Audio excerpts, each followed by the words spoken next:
Suatu hari, saat kota Madinah sedang dalam suasana aman dan tenang, terlihat dari tepat ketinggian di pinggir kota, debu tebal yang mengepul ke udara. Debu itu semakin meninggi, bergumpal-gumpal hingga hampir menutupi angkasa. Angin yang bertiup menyebabkan gumpalan debu dari butiran pasir Sahara yang lembut dan terbang menghampiri pintu-pintu rumah di Madinah dan berhembus dengan kuatnya di jalan-jalan. Orang-orang menyangka ada badai yang menyapu dan menerbangkan pasir, tetapi kemudian dari balik tirai debu itu mereka mendengar terbesit kabar tentang kedatangan kafilah besar yang panjang. Tak lama kemudian 700 kendaraan yang syarat dengan muatannya memenuhi jalan-jalan dan mengguncang Madinah. Orang-orang saling memanggil dan mengajak sesamanya untuk menyaksikan keramaian ini, serta turut bergembira atas kedatangan harta dan rezeki yang dibawa kafilah itu. Ummul Mukminin Aisyah ketika itu mendengar suara hiruk-pikuk kafilah yang bergerak maju, bertanya, apakah yang terjadi di kota Madinah? Ada yang menjawab, kafilah Abdurrahman bin Auf baru datang dari Syam membawa barang-barang dagangannya. Jadi kafilah itu yang telah menyebabkan semua guncangan ini? Tanya Ummul Mukminin. Benar, wahai Ummul Mukminin. Jumlahnya 700 kendaraan. Ummul Mukminin menggeleng-gelengkan kepala. Pandangannya menerawang jauh seolah-olah sedang mengingat-ingat peristiwa yang pernah dilihat atau ucapan yang pernah didengarnya. Kemudian ia berkata, aku pernah mendengar Rasulullah bersabda, aku melihat Abdurrahman bin Auf masuk surga dengan merangkak. Abdurrahman bin Auf masuk surga dengan merangkak? Mengapa ia tidak memasukinya dengan melompat atau lari-lari kecil bersama angkatan pertama para sahabat Rasulullah? Sebagian sahabat menyampaikan cerita Aisyah kepadanya, maka ia pun teringat telah mendengarkan hadis dari Nabi lebih dari satu kali dan dengan redaksi yang berbeda-beda. Sebelum tali-tali pengikat perniagaannya dilepas, Abdurrahman melangkahkan kakinya ke rumah Aisyah lalu berkata kepadanya, engkau telah mengingatkanku suatu hadis yang tidak pernah kulupakan, maka saksikanlah bahwa kafilah ini dengan semua muatannya beserta kendaraan dan perlengkapannya aku persembahkan di jalan Allah. Seluruh muatan 700 kendaraan itu dibagi-bagikan sebagai perbuatan baik yang agung. Peristiwa yang satu ini saja sudah cukup untuk mengukir sebuah gambaran yang sempurna tentang kehidupan sahabat Rasulullah Abdurrahman bin Auf. Dialah saudagar sukses yang lebih sukses daripada kesuksesan yang pernah ada. Dia merupakan orang kaya dengan kekayaan yang melimpah ruah. Dia adalah seorang mukmin yang bijaksana yang tidak ingin bagian dari keuntungan agamanya hilang begitu saja dan tidak sudi kekayaannya membuat dirinya tertinggal dari kafilah iman dan pahala surga. Untuk itu, ia mendermakan harta kekayaannya dengan kemurahan hati dan kesadaran nurani. Sebelum saya melanjutkan kisahnya, dimohon kepada pemirsa untuk menonton video ini sampai selesai, serta mohon dukung channel ini supaya semakin berkembang dengan cara like serta berikan komen positifnya. Semoga dukungan pemirsa menjadi pahala dan dimudahkan segala urusan pemirsa di dunia dan akhirat. Bismillahirrohmanirrohim. Abdurrahman bin Auf adalah seorang dari 8 orang yang lebih awal masuk Islam. Abu Bakar datang kepadanya menyampaikan Islam, termasuk kepada Utsman bin Affan.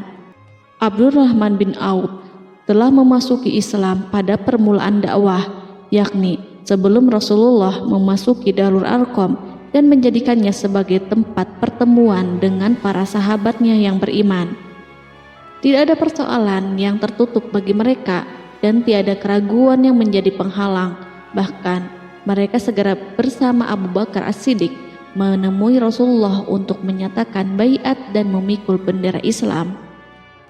Sejak menganut Islam sampai berpulang ke rahmatullah dalam usia 75 tahun, ia selalu menjadi teladan yang cemerlang sebagai seorang mukmin yang besar.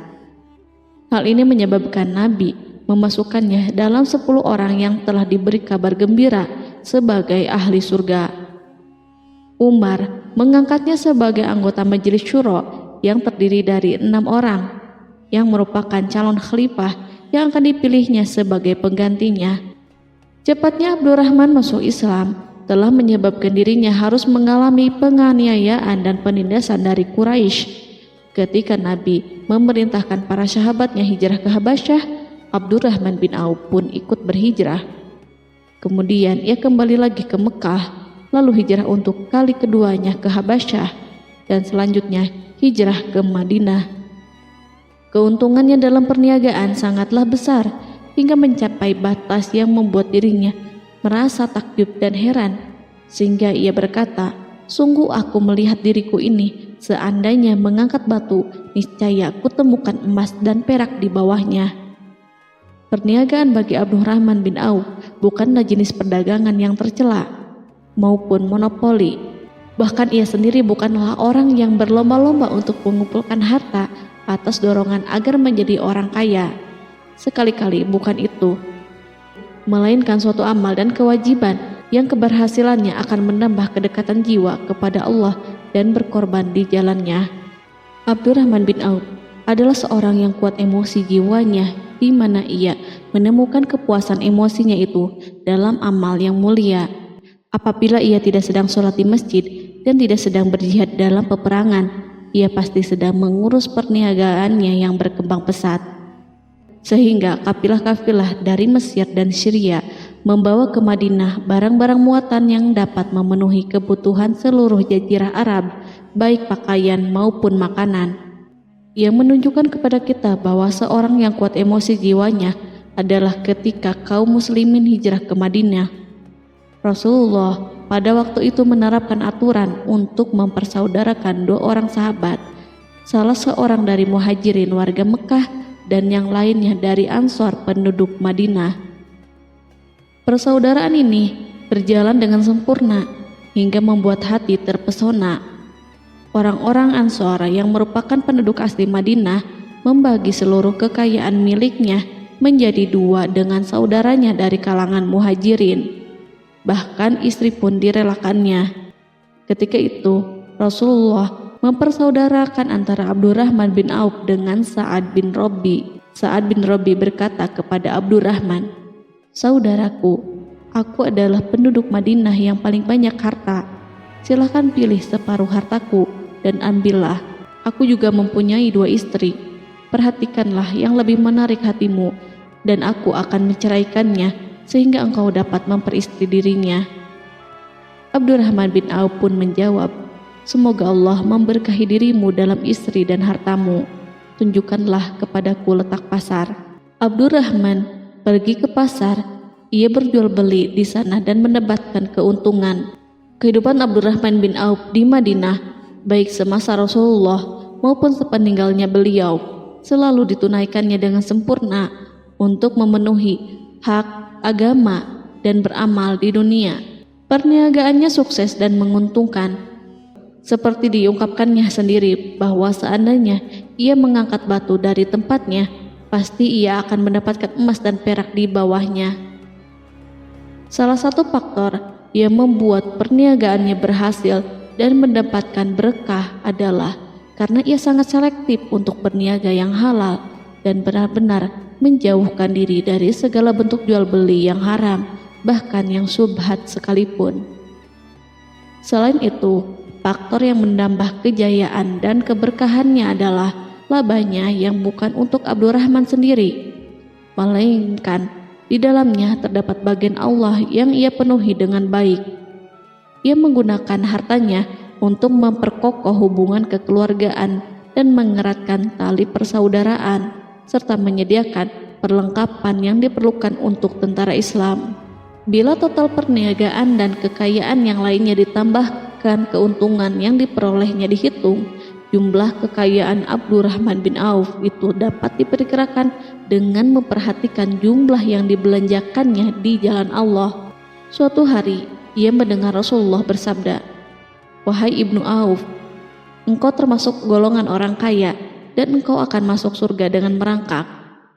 Karena itu, pinjamkanlah kekayaan itu kepada Allah agar Dia mempermudah langkahmu." Sejak ia mendengar nasihat Rasulullah ini dan menyediakan bagi Allah pinjaman yang baik, Allah justru semakin melipat gandakan kekayaannya hingga berlimpah ruah. Suatu hari, ia menjual tanah seharga 40.000 dinar. Kemudian uang itu dibagi-bagikan semuanya untuk keluarganya dari Bani Zuhrah, untuk para istri Nabi, dan untuk kaum muslimin yang miskin. Pada kesempatan lain, ia menyerahkan 500 ekor kuda untuk perlengkapan tentara Islam. Pada hari yang lain, ia menyerahkan 1.500 kendaraan unta. Menjelang wafat, ia mewasiatkan 50.000 dinar untuk diinfakkan di jalan Allah. Ia juga berwasiat bagi setiap orang yang ikut perang Badar dan masih hidup, masing-masing mendapatkan 400 dinar. Hingga Utsman bin Affan juga mengambil bagian dari wasiat itu, meskipun termasuk orang yang kaya. Ia berkata, harta Abdurrahman bin Auf halal lagi bersih, dan memakan harta itu membawa keselamatan dan keberkahan. Ibnu Auf adalah seorang yang mengendalikan hartanya, bukan dikendalikan oleh hartanya. Sebagai buktinya, ia tidak mau celaka dengan mengumpulkan dan tidak menyimpannya. Bahkan ia mengumpulkannya dengan tetap merendahkan hati dan dari jalan yang halal. Kemudian harta itu tidak dinikmati untuk kepentingannya sendiri, melainkan untuk dinikmati bersama keluarga, kerabat, rekan-rekan, dan masyarakat seluruhnya. Karena begitu luas pemberian serta bantuannya, ada yang mengatakan seluruh penduduk Madinah berserikat dengan Abdurrahman bin Auf pada hartanya. Sepertiga dipinjamkannya kepada mereka, sepertiga lagi dipergunakannya untuk membayar hutang-hutang mereka, dan sepertiga sisanya dibagi-bagikan kepada mereka. Harta kekayaan ini tidak akan pernah membuat kelegaan dan kesenangan pada dirinya selama ia belum menemukan jalan untuk membela agama dan membantu rekan-rekannya. Adapun untuk selain itu, ia selalu merasa khawatir terhadap kekayaannya. Pada suatu hari, dihidangkan kepadanya makanan untuk berbuka karena waktu itu sedang berpuasa. Ketika pandangannya tertuju pada hidangan tersebut, selera makannya pun bangkit. Namun, ia justru menangis sambil berkata, "Mus'hab bin Umair telah gugur sebagai syahid dan ia jauh lebih baik daripada aku. Ia hanya mendapat kafan sehelai kain yang jika ditutupkan ke kepalanya, maka kelihatan kakinya, dan jika ditutupkan ke kedua kakinya, terbukalah kepalanya. Demikian pula Hamzah yang jauh lebih baik daripada aku. Ia pun gugur sebagai syahid, dan saat akan dikuburkan hanya mendapatkan sehelai selendang. Dunia ini telah dihamparkan kepada kami seluas-luasnya, dan hasil sebanyak-banyaknya telah diberikan kepada kami. Sungguh kami khawatir bila pahala kebaikan kami telah disegerakan balasannya di dunia." Pada peristiwa lain, sebagian sahabat berkumpul bersamanya menghadapi jamuan makan di rumahnya. Tak lama setelah makanan diletakkan di hadapan mereka, Abdurrahman menangis sehingga rekan-rekannya bertanya, "Apa yang membuatmu menangis, wahai Abu Muhammad?" Ia pun menjawab, "Rasulullah telah wafat, dan semasa hidup beliau beserta keluarganya tidak pernah merasakan kenyang makan roti gandum. Apa harapan kita apabila dipanjangkan usia tetapi tidak menambah kebaikan bagi kita?" Demikianlah, kekayaan yang melimpah itu sedikit pun tidak membangkitkan kesombongan dan takabur dalam dirinya. Bahkan orang-orang mengatakan tentang dirinya, seandainya seorang asing yang belum pernah mengenalnya kebetulan melihatnya sedang duduk bersama budak-budaknya, niscaya ia tidak bisa membedakan di antara mereka. Tetapi bila orang asing itu mengenal satu saja sisi jihad Ibnu Auf dan ujian yang dihadapinya, ia pasti langsung mengetahui siapa dia. Misalnya, ia mengetahui bahwa di badannya terdapat 20 bekas luka di perang Uhud, dan bahwa salah satu dari bekas luka itu meninggalkan cacat pincang yang tidak sembuh-sembuh pada salah satu kakinya. Contoh lain, beberapa gigi serinya rontok di perang Uhud yang menyebabkan kecedalan yang jelas pada ucapannya. Saat orang asing itu tahu salah satu sisi ini, ia pasti menyadari bahwa laki-laki yang berperawakan tinggi dengan wajah berseri, kulit halus, pincang, cedal sebagai tanda jasa dari perang Uhud, itulah orang yang bernama Abdurrahman bin Auf. Semoga Allah ridho kepadanya. Kita sudah terbiasa memperhatikan tabiat manusia, bahwa harta kekayaan itu biasanya menyebabkan seseorang suka berkuasa. Artinya, orang-orang kaya selalu gandrung untuk memiliki pengaruh guna melindungi kekayaan mereka dan melipat gandakan pengaruh itu. Selain untuk memuaskan nafsu demi kebanggaan dan kepuasan pribadi, semua ini merupakan sifat yang biasa dibangkitkan oleh kekayaan.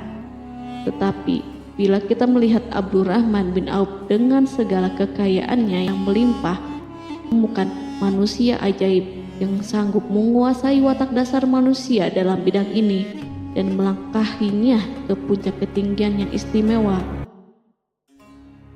Peristiwa itu terjadi ketika Umar bin Khattab hendak berpisah dengan rohnya yang suci dan memilih 6 orang di antara mereka, para sahabat Rasulullah, agar memilih salah seorang di antara mereka untuk menjadi khalifah yang baru. Pada waktu itu, semua jari menunjuk kepada Ibnu Auf. Bahkan sebagian sahabat telah menegaskan bahwa dialah yang berhak menjadi khalifah di antara 6 orang itu.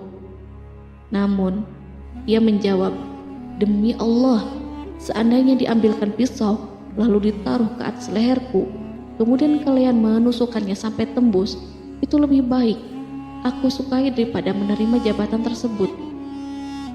Demikian, saat awal 6 orang terpilih itu mengadakan pertemuan untuk memilih salah seorang di antara mereka untuk menjadi khalifah yang akan menggantikan Al-Faruq, Umar bin Khattab, Abdurrahman telah menyatakan kepada mereka bahwa ia telah melepaskan haknya yang dilimpahkan Umar kepadanya sebagai salah seorang dari 6 calon yang akan dipilih menjadi khalifah.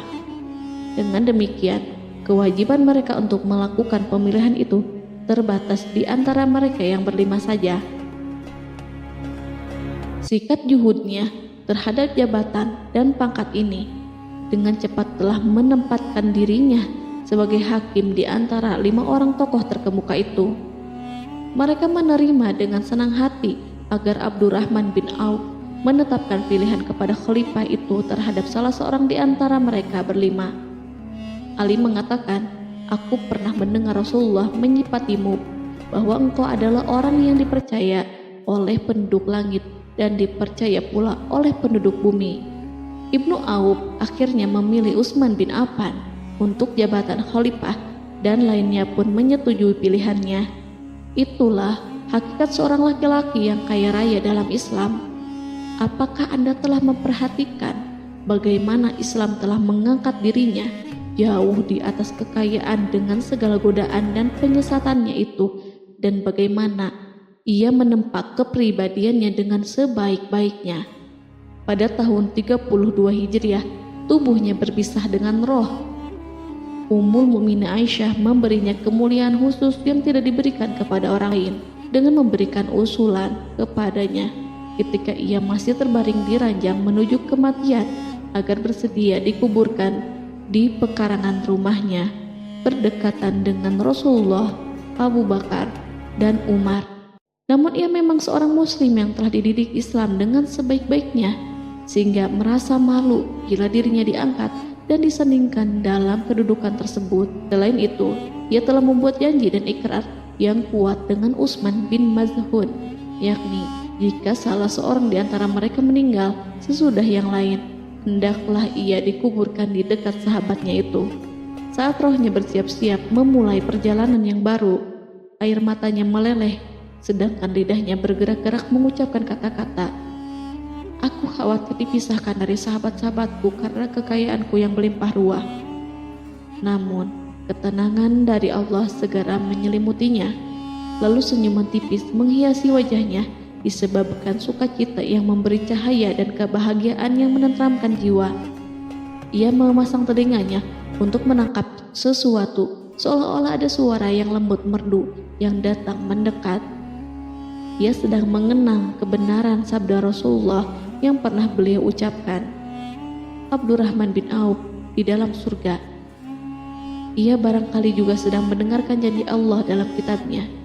Orang yang menginfakkan hartanya di jalan Allah, kemudian tidak mengiringi apa yang diinfakkan itu dengan menyebut-nyebut dan menyakiti perasaan penerima, maka memperoleh pahala di sisi Rabb mereka. Tidak ada rasa takut pada mereka dan mereka tidak bersedih hati. Quran Surat Al-Baqarah ayat 262.